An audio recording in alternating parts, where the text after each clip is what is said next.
Chapter 2, Carrying Him Everywhere You Go. The best advice I received about raising a puppy didn't come from a book or a class, but over the phone from a gritty voice with a southern twang, Paige Foster. Atticus's breeder suggested I carry him with me everywhere we went during the first month we were together. I stretched it to 2. And don't let anyone else hold him during that time, she added. He needs to know you're his family. You all will bond that way. By following Paige's advice, Atticus and I were able to forego obedience school, much to the chagrin of various self-proclaimed dog experts we met through the years. Once upon seeing Atticus sitting up next to me on a park bench without a leash or collar on, one such expert marveled at how well behaved he was. She had a stern voice that made me feel as if I should be sitting up straight too. She asked what kind of training I put him through, listing various intimidating words and phrases that sounded to my ear to be Germanic en route, and I took to be schools of thought for serious dog trainers. I shrugged. None really, we just hang out together. This did not sit well with her. She sized me up as a rube and gave me a look that fell halfway between pity and a scold before marching off in search, I imagined, of a music store where she could purchase some Wagner.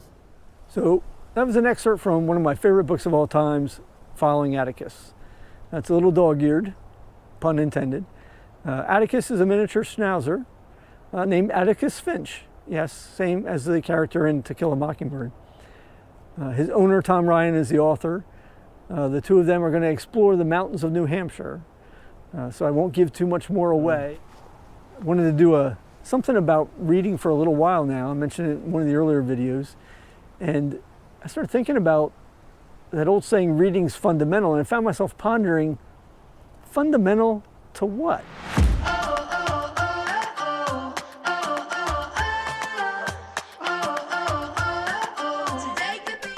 So multiple tips of the hat this episode. First off, a tip of the hat to Karen Roberts, my favorite librarian. Karen was our librarian in high school and also our class advisor. So I probably should mention National Librarian Day is coming up, April 16th, so mark your calendar for that. Second tip of the hat is to Paul Smith, a former housemate of mine, who has written 5 fun-filled books in a series, Jason and the Draconauts. So I guess from a genre perspective, most people would put that under young adult, though I read it, so young is kind of up to interpretation. But a great series you want to check out, especially if you like dragons. So tip of the hat to Paul and Karen. So I knew I wanted to do a video on reading and books. And I thought I knew how I was going to go with that. And then I listened to a podcast from Adam Grant called ReThinking. And on this podcast, he had Jennifer Lynn Barnes on, who's an accomplished author, I think over 36 books to her name. The Inheritance Games series, very popular. But not only is she an author, she has multiple degrees. She has a degree in psychology, psychiatry, and I think cognitive development, and a PhD in there somewhere as well. And so the two of them are talking about research she had done prior to being focused just on writing books, about why do people read fiction? Why do they read in general? What do we get out of it? But also kind of different mind games in the sense that authors use to keep us engaged. That's what got me down this path of thinking about, what all am I getting out of my reading? Why do I do it? Why do I enjoy it? And so I think that's been a fun journey for me, and wanted to kick that around with you all today. So reading is fundamental is not just a catchphrase. It's actually a great organization, so I wasn't making light of that. It's been around since 1966. Margaret McNamara, the wife of Robert McNamara, the Secretary of Defense at the time, was doing tutoring and reading to students, and in that she was shocked to find that there were a lot of children that had no access to books, and so she wanted to address that. And her way of doing that was starting this organization that's been going strong since then. So there's links in the description below, and you want to check that out. I was going to do something like if you gave me 100 likes, I'd send them $100.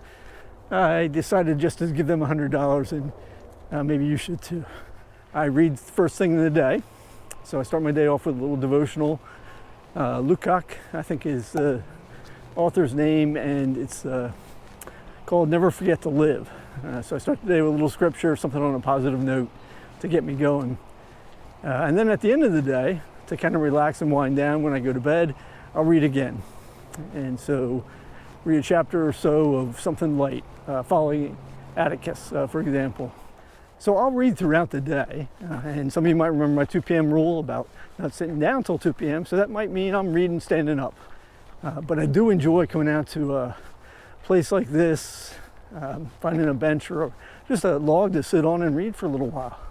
So what I'm reading when I'm doing that often is things like history. So either IBM history, Endicott Johnson Shoes, history on that. I've been reading a lot about the LST. So LST was a landing ship tank. It was a ship built during World War II, and it's what my father served on. So that's been fun learning more about that. I'll also read a little bit about leadership or self-improvement type books. Make Your Bed. We've talked about that book in the past. I think studying history and studying different challenging points of history is giving me a better appreciation for life, giving me a different sense of gratitude, realizing how fortunate I have at times, and just learning more about how to identify with different people. There's some research that talks about readers, particularly readers of fiction, having better empathy skills. And there's a line from Atticus Finch, the character in To Kill a Mockingbird, not the little dog. And he says something along the lines of, you never really know somebody until you can consider life from their point of view. That you need to walk around in their skin for a while before you truly understand them. And so I think when I read about different characters and try to put myself in their shoes, it gives me a different perspective on different cultures, different ways of life, different views. We've talked about stress on these wanderings before, and it's a big thing, right? There's some research that was done that heart monitors, stress monitors, muscle tension monitors, and then giving somebody something casual to read for just 6 minutes lowered some of those values, right? Allowed us to detach, or allowed people to detach in that, and that was huge. The way it helps the brain work, improves the connectivity of your brain when you're reading. Is critical and helpful there. And there's research that talks about how that helps with some memory improvement, even things along the lines of dementia, right? Where it may not prevent it, but it may slow some of those effects. So reading is a good thing from that perspective. So I started thinking about also the benefit of improved vocabulary. Now, I don't have a huge vocabulary, so part of me said, so what? But as I've been pondering it, I thought about, or what came to mind was the idea that I can give an artist blue and have them paint something. But how much better is it if you give them different shades of blue? That changes as to whether it's a beautiful blue sky like today, or maybe one that's a little overcast. And so improving that vocabulary allows us to describe things in our words a little bit more accurately. So 2 other things that are kind of related that the research has brought up is that reading helps us with our focus, teaches us and trains us to stay focused better. Now the other part of that is analytics. And I didn't really think about this too much before, but listening to Jen and Adam talking about some of the psychology of it, and also how some stories tend to stick better or tend to be enjoyed better, is the idea that our minds are often working kind of in the background, right? Where there's a story, we're reading it, but the author might have left a gap in somewhere. And you're wondering, wait a second, what happened to so-and-so? And the last benefit that has come to mind is that as a storyteller, the more I read, the better of a storyteller I become. And that's important to me. And with telling better stories, our messages stick better. And so I want to factor that in. All right, so for my friends that try to guess where I'm at, any ideas? You might have seen a little bit of a golf course in there somewhere. Some large power lines where I'm at now. And so these lines go down, cross over the river down there. And so I'm at Chenango Valley State Park. It's a pretty nice state park here in New York. It's got everything. So we got camping, there's swimming, picnic shelters, like I said, a golf course, a lot of mountain bike trails here, a lot of trails, kind of a spider web of trails in places. So Chenango Valley State Park, check it out sometime. So a couple dates coming up. National Library Day is April 6th, and National Library Week is April, I had to write it down in my hand, 23rd to the 29th. So you might want to check those out. If you're local to Broome and Tioga counties, you might want to check out Literacy Volunteers of Broome and Tioga. And so I'll have a link down in the description for that as well. Another good group there to help out locally. I also wanted to talk to you all about some book recommendations. I mean, I've been talking about reading this whole time. Might as well share a little bit about that. And so on my website, I do have a list of other books I recommend, but wanted to call out two today. And so I also use a rating system, the DE rating system. That's a Dougal Einstein, right? So you get 1 to 5 Glenn Dougals for how fun the book is, how entertaining it is, and you get 1 to 5 Einsteins, depending on how much the book can teach you or how technical it is, how much I learned that I think I can apply to it. So in the nonfiction category of books I read in 2022, my favorite one was Failure's Not an Option. Gene Kranz's book, flight director of NASA during the Apollo missions. Just a great book. So I gave that 3 Glenn Dougals and 4 Einsteins. Just fascinating, that whole era of the idea of, we're going to put a man on the moon by the end of the decade. And in the fiction category, the winner is Project Hail Mary. This is an Andy Weir book. Andy Weir is the gentleman that wrote the book The Martian, which became a movie.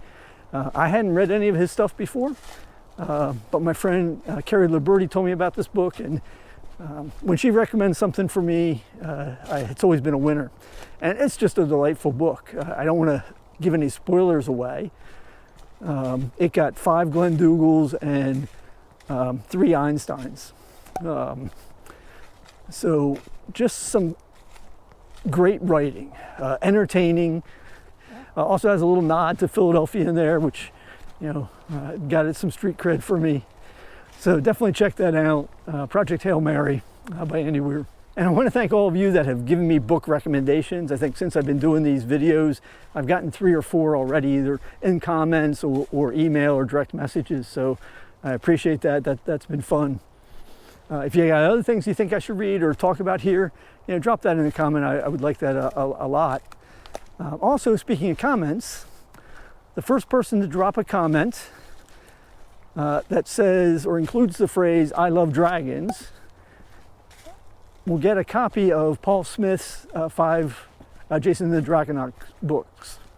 I do have to limit that to in the US because of shipping and so forth. So the first person from the US or that I run into on a regular basis that drops the phrase "I love dragons" in the comments, a set of books is yours. Well, once again, I really appreciate you spending time with me here. And I really appreciate you being part of this story. So with that, I wish you all a great week. Take care, y'all.